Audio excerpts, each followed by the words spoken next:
मत मारी गई है इस बरेलवी मकतबा फिक्र की, कसम खुदा की मत मारी गई है। तरस आता है इनके ऊपर। यानी कि नादर अली की पॉडकास्ट में ये जो कोकब नौरानी औकाड़वी साहब हैं, जो कि गोश पा के सुना सुना के किससे लोगों को शिरक सिखाते हैं, ये मिलाद की दलील क्या दे रहे हैं। यानी कि नादर अली ने यह सवाल किया कि हदीस पाक तो ये है कि आप मेरी सुन्नत और खुलफाए राशिदीन की सुन्नत को मजबूती से पकड़ लेना। उसने सवाल ये किया कि क्या खुलफाए राशिदीन ने अपने 30-35 साल का जो टन्योर है उसमें किसी ने कोई जुलूस निकाला, कोई लाइटिंग की, कोई जो है ना वो हल्ला गुल्ला किया, कोई कुछ किया तो आप साबित करें। तो कोकब नूरानी औकाड़वी साहब क्या कह रहे हैं कि क्या उस वक्त के सारे काम जो होते थे आज वो होते हैं? क्या आज हम जो है ना वो हज करने के लिए पैदल जाते हैं? क्या उस वक्त कुरान के ऊपर जेर जबर थी?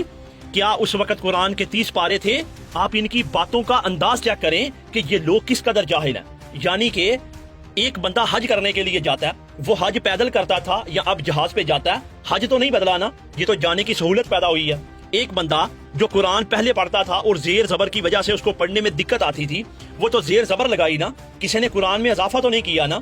अगर कुरान की आज 30 पारे कर दिए गए हैं तो कुरान में कुछ दाखिल तो नहीं किया ना, उसी कुरान के हिस्से किए गए हैं पढ़ने की आसानी के लिए।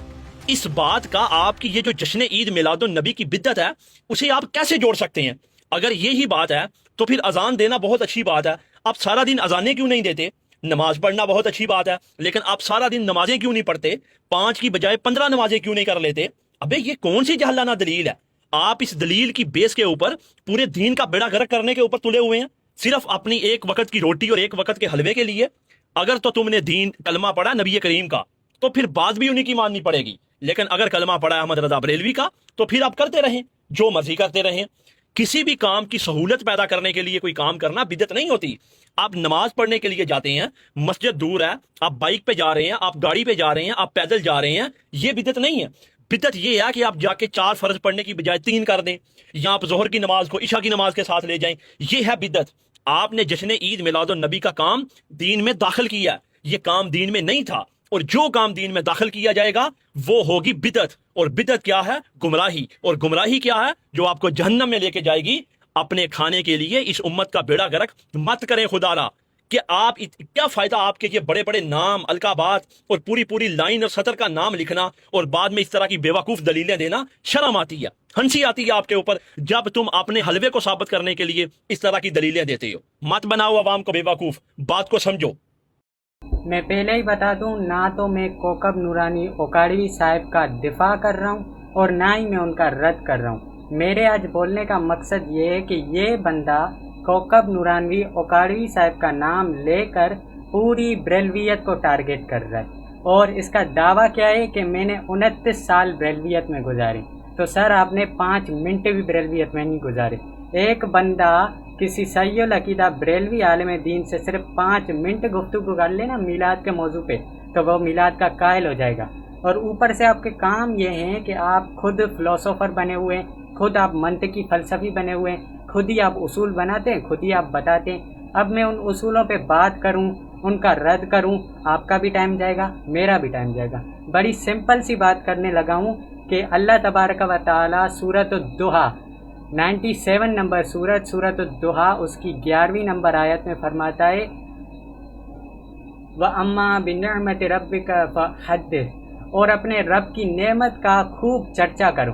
अब मुझे बताएं कि किसी भी मुल्क का इंडिपेंडेंस डे होता है और वो मुल्क जो है एक इस्लामी रियासत होता है, इस्लामी कानून पे चलने वाला होता है, तो ये एक बड़ी नेमत होता है। इसीलिए हम उस मुल्क के आज़ादी का दिन मनाते हैं कि ये एक नेमत है और कुरान करीम में नेमत के मनाने का हुक्म दिया गया।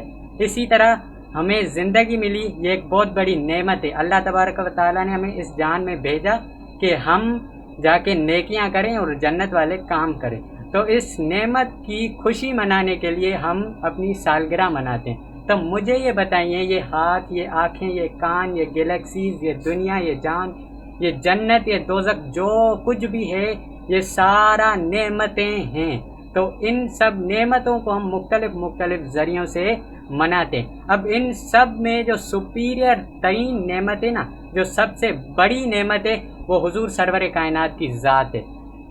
अब इस पे हदीस शरीफ सुने, अतानी जिब्रील, मेरे पास जिब्रील अलैहिस्सलाम आए, फ़क़ाल, और आपने अर्ज़ किया, क़ालल्लाहु या मुहम्मद, अल्लाह तबारक व तआला फरमाता है कि ए हबीब, لولا کما خلقت الجنت و لولا کما خلقت النار، اگر آپ نہ ہوتے تو نہ میں جنت کو پیدا فرماتا اور نہ ہی میں جہنم کو پیدا فرماتا۔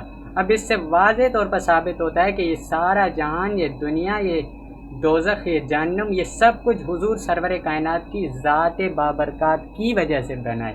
ہمیں خود جو زندگیاں ملی ہیں وہ حضور سرور کائنات صلی اللہ علیہ وسلم کی ذات پاک کی وجہ سے ملی ہیں، اور ہم اس زندگی کی خوشی منا رہے، اور آپ کو مسئلہ ہو رہا ہے کہ ہم حضور کا میلاد کیوں منائیں۔ رہی بات، آپ نے کہا کہ جی میلاد بدعت ہے، اور آپ نے اس پر دلیل کیا دی کہ جی بدعت ہر اس شے کو کہتے ہیں جو کہ دین میں اضافی کی جائے، یعنی ایک چیز پہلے نہیں تھی بعد میں ایڈ کی جائے، اس کو کہتے ہیں بدعت۔ تو سر اس کو بدعت نہیں کہتے، آپ جو بدعت کی تعریف بتا رہے ہیں نا اس کو آپ ثابت کریں، میں آپ کو اس تعریف کے رد میں، اس ڈیفینیشن کے رد میں حدیث شریف پیش کرتا ہوں۔ یہ اطاف المسلم ہے، بخاری مسلم سے انہوں نے حدیث لی ہے۔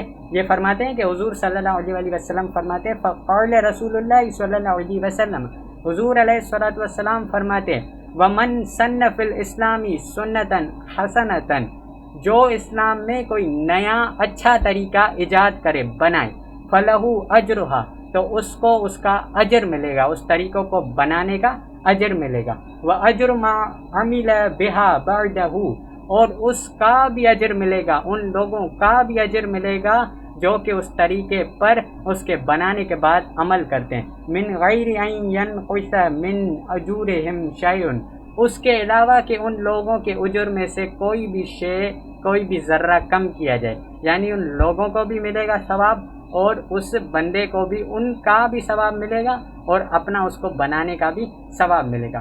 اب مجھے یہ بتائیں، میلاد شریف کی سنت حسنہ ہونے پر، بدعت حسنہ ہونے پر قرآن کریم کی آیت واضح کھڑی ہے کہ بھائی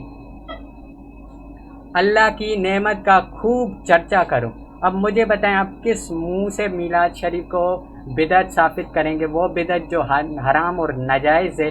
اگر آپ کہیں کہ جی میلاد میں ڈھول ہوتے ہیں، میلاد میں معاذ اللہ عورتیں کبھی کہیں کہیں نچائی جاتی ہیں، میلاد میں معاذ اللہ یہ کام ہوتا ہے وہ کام ہوتا ہے، تو مجھے یہ بتائیں کون سا سنت کا کام ہے جس میں غلط بندہ غلط کام نہیں کر سکتا یا انہوں نے نہیں کیا؟ میں آپ کو بندے لے کر دکھاؤں جنہوں نے حج پہ جاتے ہیں لیکن وہاں پر پاکٹ مار کے آتے ہیں، اب کیا اس سے آپ حج کو حرام کر دیں گے؟ تو نہیں، ہم کہیں گے کہ یہ اس بندے کا ذاتی عمل غلط ہے، وہ شے بذات خود غلط نہیں ہے، حج بذات خود غلط نہیں ہے۔ تو یہی بات آپ کو میلاد میں کیوں نہیں سوچتی؟ جب میلاد میں کوئی ڈھول بجاتا ہے، میوزک والی نعتیں چلتی ہیں، کوئی بچے نچاتا ہے، کوئی بچیاں نچاتے ہیں، تو آپ اس میں اس بندے کو غلط کہنے کے بجائے ڈائریکٹ پورے میلاد کو ہی غلط کہہ دیتے ہیں۔